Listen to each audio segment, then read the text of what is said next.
A kú dédé àsìkò yìí o gbogbo ìlú ìfẹ́ wa káàkiri àgbáńlá ayé. Ojú tẹ̀ fún wa ò ní fọ́ bẹ́ẹ̀, etí tẹ̀ fún gbọ́ wa ò ní di o láṣẹ Èdùmàrè. Àtúpalẹ̀ ìròyìn mi lẹ́nìí ni pé olóyè Bọ́lá Ahmed Tinubu Jagaban àwọn ni wọ́n lọ sí ìlú Ògbómọ̀ṣọ́ lẹ́nìí tí wọ́n lọ ṣàbẹ̀wò, wọ́n lọ ṣe ìbánikẹ́dùn pẹ̀lú àwọn ẹbí àti ará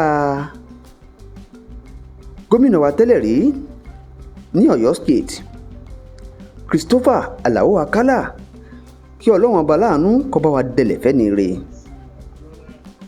Wọ́n lọ síbẹ̀ lénìí o láti lọ sojúṣe, láti lọ bẹ̀ wọ́n wò, láti lọ bá wọn kẹ́dùn. Bẹ́ẹ̀ wọ́n tún lọ sí ààfin Ṣọ̀ún Ògbómọ̀ṣọ́ náà lénìí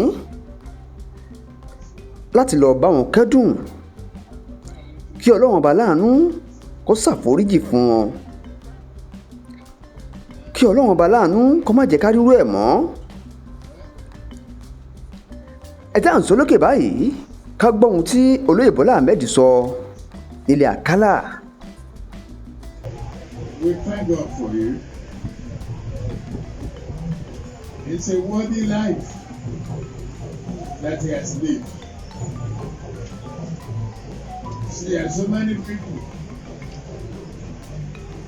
who died in a miraculous way, but lost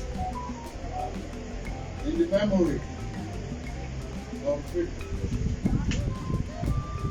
And our Father will stay forever in the memory of all of us. And it be part of Nigerian political history and democracy. We miss it. And only God who gives life, He takes it.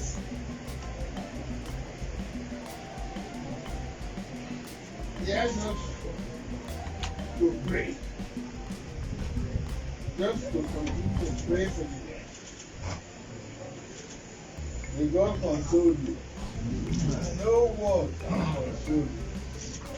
You miss it. And no matter how much you will lament, you can't bring him back. No. Maybe through the children. Ní kété tí olóyè Bọ́lá Ahmed Tinubu tí wọ́n kúrò lọ́dọ̀ Alao Akala, bẹ́ẹ̀ wọ́n lọ sọ́dọ̀ gómìnà wa nípínlẹ̀ Ọ̀yọ́ ìyẹn Ṣèyí Mákindé láti lọ ṣàbẹ̀wò sí wọn. Wọ́n sì tún lọ sọ́dọ̀ ọba wa Sọ́líù Adétúnjí Tọ́wàjà, kọ́lọ́run ọba láàánú kó fi oríjì wọ́n lọ sílé tí wọ́n lọ sáàfin tiwọn náà láti lọ ṣàbẹ̀wò sí wọn. tó olóyè Bọ́lá Ahmed Tinubu àwọn lẹ̀ ń wòye o lọ́dọ̀ gómìnà wa nípínlẹ̀ Ọ̀yọ́. Ẹ̀yin náà máa wò pé ó jẹ́ ìyàlẹ́nu fún yín nítorí pé nínú ẹgbẹ́ PDP ni Ṣèyí Mákindé wà, bẹ́ẹ̀ ẹgbẹ́ APC ni olóyè Bọ́lá Ahmed Tinubu wà.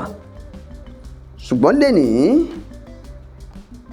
Ṣèyí Mákindé gba olóyè Bọ́lá Ahmed Tinubu, ó gbà wọ́n lálejò lénìí, léyìí tó túmọ̀ sí pé àjọṣe tó dánmọ́rán ó wà láàrin wọn, léyìí tó túmọ̀ sí pé ìfọwọ́sowọ́pọ̀ àti ètò bílù ó ṣe ga ó wà láàrin wọn, ó wà nínú àjọsọ wọn. Èyí ló fà á tá a fi rí olóyè Bọ́lá Ahmed Tinubu ní ọ̀dọ̀ ẹnjìnìà Ṣèyí Mákindé lénìí. Ẹ má jẹ́ ń tàn yín o, ẹ jẹ́ ká gbọ́rọ̀ tòṣèlú kúrò ń bẹ́ẹ̀, ẹ jẹ́ ká sọ lọ́rọ̀ bá ṣe tòlú tìlú ó fi dáa. ẹnjìnìà Ṣèyí Mákindé wọ́n sọ̀rọ̀ sókè lénìí o. Kí ni ohun tí wọ́n sọ ni pé àwọn tó àwọn jẹ́ olóṣèlú àwọn máa ń bára àwọn ṣe, ṣùgbọ́n nínú gbogbo àwọn tí wọ́n ti ń jáde fúnpò ààrẹ fún ọdún 2023 kò tí ì sẹ́ni tó kájú ẹ̀ o bí olóyè Bọ́lá Ahmed Tinubu. ẹnjìnìà Ṣèyí Mákindé àwọn ló sọ bẹ́ẹ̀ lénìí. Wọ́n ní ẹ jẹ́ á gbọ́rọ̀ òṣèlú kúrò ń bẹ́ẹ̀, ká gbọ́rọ̀ ẹgbẹ́ kúrò ń bẹ́ẹ̀, ká sòótọ́ ọ̀rọ̀. wọ́n ní olóyè Bọ́lá Ahmed Tinubu ó kájú ẹ̀, òun ló lè ṣe é, ẹni ó bá sì lè ṣe é òun là á máa ń fi síbẹ̀. ìdí rèé kí gbogbo àwọn ọmọ Yorùbá pátápátá ká dìde ká sọ̀pọ́tì olóyè Bọ́lá Ahmed Tinubu fún ọdún 2023. sẹ́yìn náà ti rí báyìí, àwọn olóṣèlú wa wọ́n máa bára wọn ṣe, wọ́n ń bára wọn jẹ, wọ́n ń bára wọn mu. kí ni wá ní tiwa tá máa bára wa jà? ṣẹ̀rí pé àlẹ́tọ̀ọ́ láti máa bára wa jà wá tá a bá járàlú. àwọn ibi tẹ́ ti mọ̀ rèé o.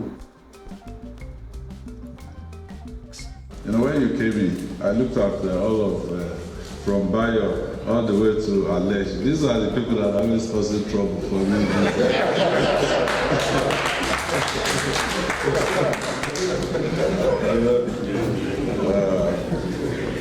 But for us, we had it, you know, at the political level. Once it's not politics, we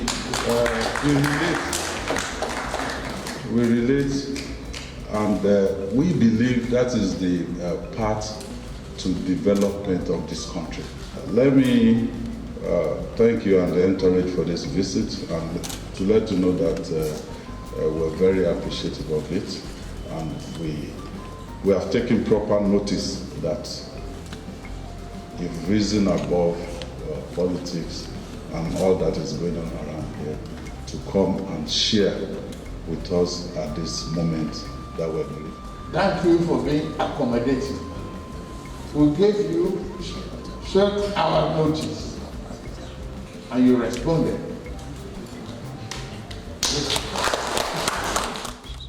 It's rare in this world. People get sometimes intoxicated with power, and the arrogance of office can be overwhelming, but not with you.